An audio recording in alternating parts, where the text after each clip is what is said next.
স্টেডিয়ামের আলো তখন পুরোপুরি জ্বলে উঠেছে। মুম্বাইয়ের ঐতিহাসিক ওয়াংখেড়ে স্টেডিয়ামে যেন গর্জে উঠেছে হাজারো কণ্ঠে। গ্যালারির একদিকে লাল নীল পতাকা, অন্যদিকে ইংল্যান্ডের সাদা জার্সি। কিন্তু সেই রাতে আলোটা যেন একটু বেশিই পড়েছে নেপালের ওপর। শেষ ওভারে দরকার 10 রান। ক্রিজে নেপালের ব্যাটার লোকেশ বাম, ডাগ আউটে দাঁড়িয়ে সতীর্থরা। গ্যালারিতে স্বপ্ন দেখতে শুরু করেছে নেপাল। মনে হচ্ছিল ইতিহাস লেখা শুধু সময়ের অপেক্ষা। কিন্তু ক্রিকেট অনিশ্চয়তার খেলাই তো। বল হাতে এগিয়ে এলেন শ্যাম কারেন। শান্ত মুখ, স্থির চোখ, বড় ম্যাচের চাপ তিনি আগেও সামলেছেন। কিন্তু আজকের চাপটা অন্যরকম, কারণ সামনে এক নির্ভীক নেপাল। ইংল্যান্ডের ইনিংসের দিকে ফিরে গেলে দেখা যায় শুরুটা মোটেই তাদের পরিকল্পনা মতো হয়নি। মাত্র 1 রান করে ফিরতে হয় ওপেনার ফিল সল্টকে। তখনই মনে হয়েছিল নেপাল হয়তো শুরুতেই চমক দেখাবে।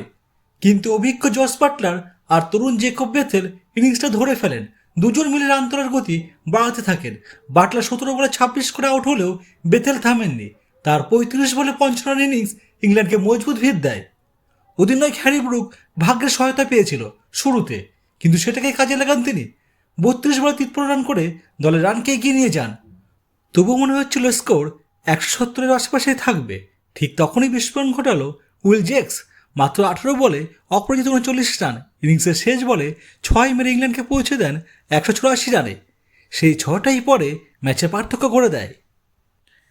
185 রানের লক্ষ্য তাড়া করতে নেমে নেপাল ভয় পায়নি একটিও। ওপেনার কুশল হুটতেল শুরু থেকেই ইংল্যান্ডের পেস আক্রমণকে চাপে ফেলেন। তার 17 বলে 29 রানের ইনিংস নেপালকে স্বপ্ন দেখাতে শুরু করে।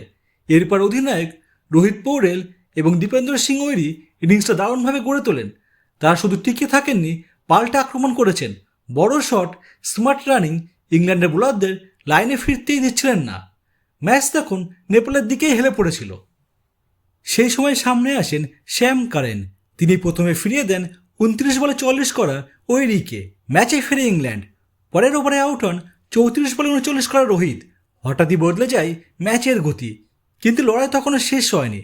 লোকেশ বাম একাই দায়িত্ব তুলে নেন কাঁধে। একের পর এক বড় শট খেলতে থাকেন। চাপের মধ্যে থেকেও রান রেট ধরে রাখেন। তার ব্যাট থেকে বিরত থাকে আশার আলো। 20 বলে অপরাজিত 39।